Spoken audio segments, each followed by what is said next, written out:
मेरे चैनल में आपका स्वागत है। आज की वीडियो में मैं आपको 10 ऐसी टिप्स बताऊंगा जिनसे आप अपनी इंग्लिश के चारों कॉर्नर्स इंप्रूव कर सकते हो। चारों कॉर्नर्स कौन से? Listening, speaking, reading and writing. Tip number 1, download an offline dictionary app. ये बहुत ज़रूरी है क्योंकि हम लोग अपनी जेब में डिक्शनरी लेके घूम नहीं सकते हर जगह। इसलिए जब भी आप कुछ पढ़ रहे हो, कुछ सुन रहे हो, आपको किसी वर्ड का मीनिंग नहीं पता, आप अपने फ़ोन में ऐप खोलो ऑफलाइन डिक्शनरी का, उससे आपको इंस्टेंटली मीनिंग मिल जाएगा। नेट नहीं अवेलेबल तो भी इसका फ़ायदा है, that's why offline. Play store पे देखो बहुत सारे ऐप्स हैं। Tip number 2, read random articles on sites like Wikipedia. मैं अपनी आदत बताता हूँ। मैं विकीपीडिया पे एक चीज़ पढ़ने बैठता हूँ तो वहाँ से दूसरी चीज़ पे आ जाता हूँ रैंडमली कुछ भी, और वहाँ से करते करते घंटों बीत जाते हैं विकीपीडिया पढ़ने में। और इसका बोनस पॉइंट यही है कि इससे नॉलेज बहुत मिलती है, जनरल नॉलेज इंप्रूव होती है।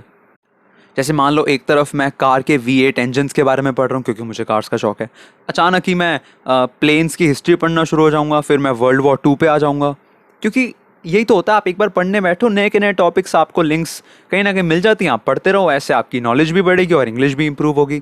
इसलिए विकीपीडिया जैसी साइट्स पर ऑनलाइन आर्टिकल्स पढ़ो, पढ़ते रहो। फ़ोन का फ़ायदा उठाओ कि आपके पास एक फ़ोन है, उसमें मिलियंस ऑफ बुक्स आप स्टोर कर सकते हो। Point number 3, start consuming English media.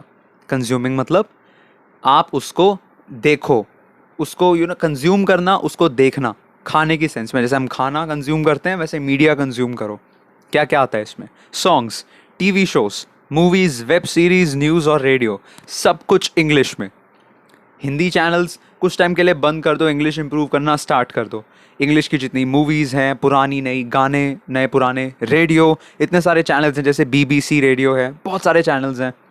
Web series Netflix भरा पड़ा है, अमेजन प्राइम वीडियो भरा पड़ा है।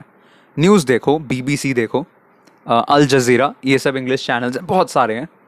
आप देखोगे आपको कमी नहीं मिलेगी। टीवी शोज़, आप चैनल लगवाओ अपने टीवी में, कॉमेडी सेंट्रल लगवा लो, रॉमेडी नाउ, बहुत सारे हैं। ठीक है। एंड एक चीज़ और, अगर आप देख रहे हो PC पे या फ़ोन पे तो सबटाइटल्स ऑन करना बिल्कुल मत भूलना।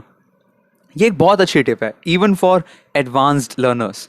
वो लोग जो इंग्लिश में काफ़ी काइंड ऑफ फ्लुएंट हैं, उनके लिए भी सबटाइटल्स ऑन करना इज़ अ गुड प्रैक्टिस, क्योंकि उनकी उससे प्रैक्टिस होती रहती है। उसे पता चलता रहेगा कि हम कितना समझ पा रहे हैं उस लैंग्वेज को। तो सबटाइटल्स ऑन करना मत भूलना। सबटाइटल्स तभी बंद करना फाइनली जब आप फुल्ली कॉन्फिडेंट हो जाओ कि हाँ जी मुझे आता है। Tip number 4, read English books and novels. देखो, रीडिंग एक बहुत अंडररेटेड चीज़ है। लोग उसे इतना अप्रिशिएट या इसके बारे में इतना अच्छा नहीं सोचते, इसको इतना गुड नहीं मानते रीडिंग को। उन्हें लगता है रीडिंग बोरिंग है, किताबी कीड़े, चश्मे लगा लो घुस जाओ किताबों में। उनकी एक बहुत इमेज बुरी बनाई हुई है रीडिंग की, but no, it is very important, crucial है इंग्लिश सीखने के लिए या कोई भी लैंग्वेज सीखने के लिए। आप इंग्लिश की बुक्स लो।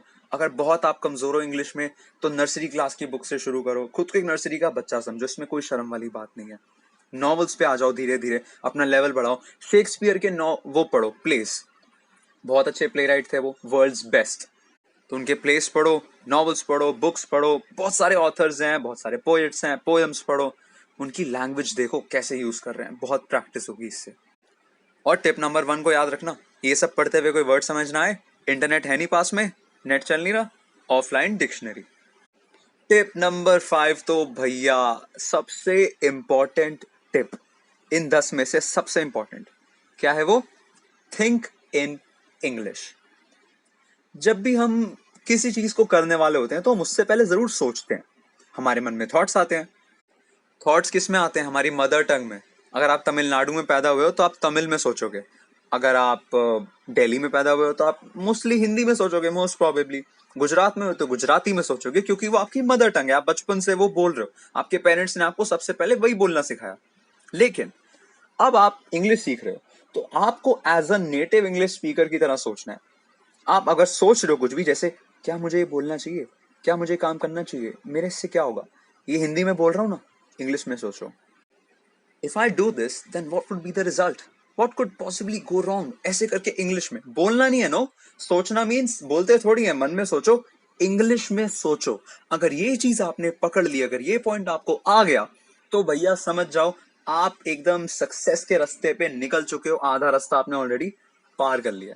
क्योंकि अगर हम किसी भाषा में सोच सकते हैं तो वो भाषा हमें ऑलरेडी आधे से ज्यादा आ गई है। ये बात तो आप मान लो। So this was the most important tip out of the 10 tips I am about to give you. अगर आप इंग्लिश में नहीं सोच पा रहे हो तो आप नहीं सीख पाओगे। इसीलिए पहले आपको इंग्लिश में सोचना है, फिर बाकी 9 टिप्स पे ध्यान देना है, क्योंकि वो 9 टिप्स फ्यूटाइल है, पॉइंटलेस है अगर आप ये नहीं कर सकते तो। पहले सोचो, मुश्किल नहीं है, टाइम के साथ आएगा। I wish you luck. Next tip, tip number 6, right at least 1 page every day. रोज 1 पेज लिखो, कम से कम 5-6 भी लिख सकते हो। अपने हाथों को थकाना मत, जितना आपसे नॉर्मली लिखा जाए। अपने दिन के बारे में, मेरी दिनचर्या कैसी थी, मैं आज किस किस से मिला, मैंने क्या क्या किया, क्या मैंने गेम्स खेली, कितने लेवल पार किए मैंने, कौन सा दुश्मन मुझे सबसे तंग किया और किसने मुझे सबसे ज्यादा परेशान किया, कौन मेरे साथ अच्छा था, वेदर कैसा था आज का, क्या आज मैंने क्रिकेट में 6 मारे, क्या मैंने 50 मारा या मैंने विकेट्स निकाली। एवरीथिंग, एनीथिंग, कुछ भी, वर्चुअली एनीथिंग, बस लिखो। Just right man, just right. लिखने से प्रैक्टिस होगी। उसके बाद अपने किसी दोस्त, अपने किसी टीचर, किसी सीनियर, किसी पेरेंट, बड़े भाई बहन से चेक करवाओ क्या मैंने सही लिखा है। ये एक बोनस टिप कह लो। हमेशा रिव्यू कराओ। अगर आप डाउटफुल हो, इंटरनेट का इस्तेमाल करो। इंटरनेट पे फोरम्स हैं, बहुत यूजफुल चीज है इंटरनेट। रेडिट है, वहां जा सकते हो। अगर इंटरनेट का आपको इतना है नहीं आदत तो बड़ों से पूछो, लेकिन रोज एटलीस्ट 1 पेज लिखो। डायरी लिखना अभी मत स्टार्ट करना, क्योंकि डायरी को आप चेक नहीं करवा पाओगे ना, उसमें आपकी पर्सनल फीलिंग्स हैं, किसी को पढ़वाओगे तो डायरी का पॉइंट ही खत्म है। तो डायरी से पहले डायरी लिखना अभी मत शुरू करो, पहले आप पेजेस लिखना शुरू करो, ताकि कोई पढ़े तो आपको शर्म ना आए कि वो मेरा कुछ पर्सनल तो नहीं पढ़ रहा, right. Tip number 7, start talking to friends and family in English. एक शुरुआत में आप थोड़ा सा शर्माओगे कि यार इंग्लिश बोल रहा हूँ, गलत बोल दिया तो क्या होगा, मेरा एक्सेंट कैसा है, कहीं मेरा मजाक तो नहीं उड़ेगा। बट इससे पहले ये सोचो कि वो कौन है, आपकी फैमिली, आपके फ्रेंड्स। अगर इन लोगों ने आपका मजाक उड़ा दिया तो ये किस बात के फैमिली और फ्रेंड्स। तो इनके सामने तो आप एकदम खुले होके बोल सकते हो जैसा आप रियलिटी में हो। शर्माओ मत। व्हाट्सएप ग्रुप्स बनाओ दोस्तों के साथ। अब लॉकडाउन का टाइम है, स्कूल तो जा नहीं सकते, व्हाट्सएप ग्रुप्स ही बना लो। स्कूल जाओगे जब भी फ्यूचर में, अब इस साल जाओगे नहीं जाओगे ये नहीं पता, जब भी जाओगे पीरियड के बीच में 5-10 मिनट होते हैं, टीचर आती नहीं, इंग्लिश में बात करो। मजाक में नहीं, सीरियसली इंग्लिश में बात करो। टीचर से इंग्लिश में बोलो। टीचर इसलिए क्या कह के पागल हो जाते हैं, भैया अंग्रेजी बोल लो बच्चों, फाइन लगाऊंगी। उसे पैसे की भूख नहीं है, वो चाहती है आप ठीक हो जाओ। फाइन इसलिए कहती है वो। कॉन्वेंट स्कूल्स में क्या होता है, talk in English, speak in English, fine लगता है, पनिशमेंट होती है। उन बातों को सीरियसली लो, एकदम सीरियसली।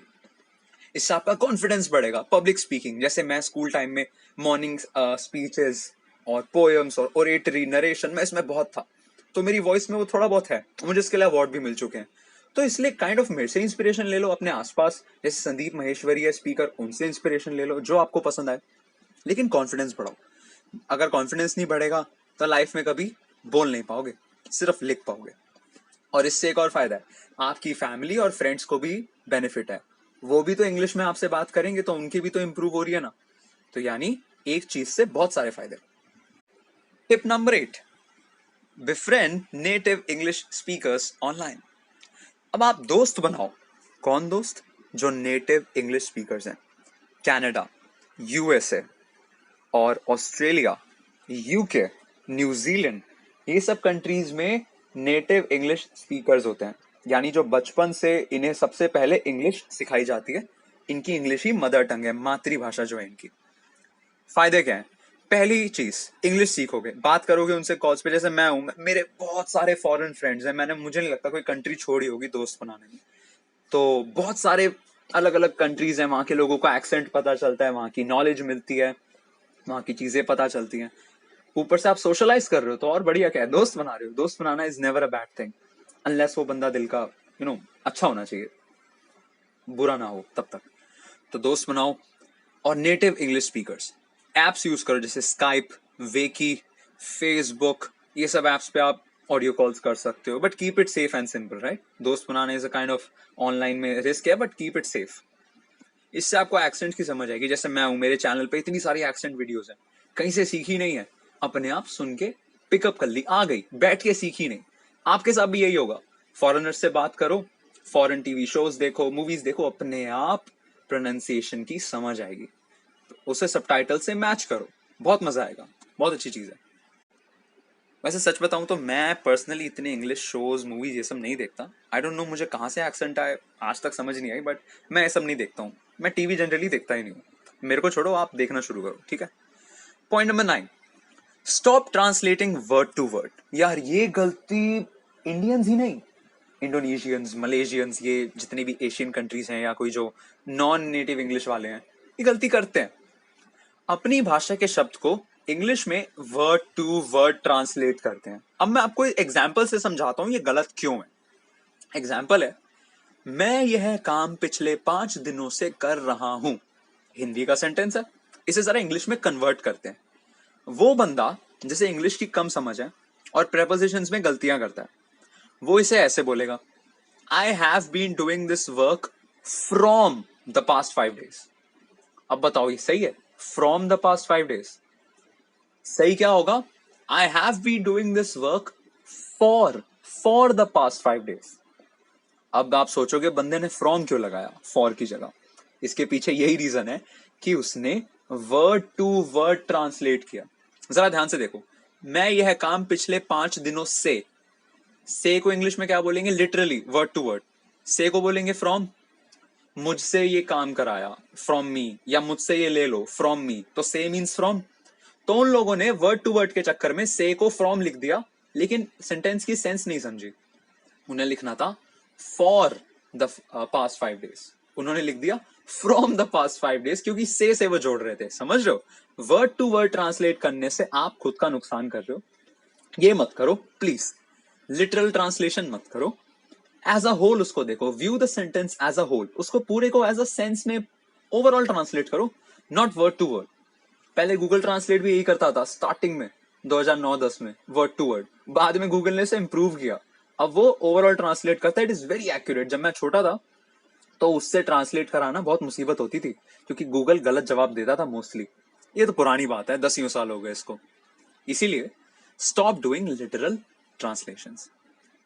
अब आते हैं भैया हमारे लास्ट टिप पर। Last but not least, always stay tuned to my YouTube channel. क्यों? क्योंकि मैं आपको दूंगा अल्टीमेट इंग्लिश इंप्रूवमेंट की टिप्स, ट्रिक्स और generic educational videos with a light touch of humour. मेरा खुद का थोड़ा बहुत एक ह्यूमर है जो मैं बीच में कभी कभी डाल देता हूँ। तो लास्ट टिप यही है कि चैनल के साथ आप बने रहो। फ्यूचर में और वीडियोस आएंगे आपकी इंग्लिश को धांसू करने के लिए, ये मेरा प्रॉमिस है। और अब तक बहुत डाल ही चुका हूँ, उससे आप समझ गए होंगे कि और धांसू करने वाला हूं मैं। इसी के साथ उम्मीद करता हूं कि इस काइंड ऑफ लंबी, काइंड ऑफ छोटी, पता नहीं, वीडियो ने आपकी हेल्प करी होगी। करी है तो बहुत अच्छी बात है, नहीं करी तो मेरी गलतियां कमेंट्स में आप बता सकते हो, नेक्स्ट टाइम ध्यान रखूंगा। नेक्स्ट वीडियो के लिए मिलता हूं बाद में आपसे, तब तक के लिए टेक केयर एंड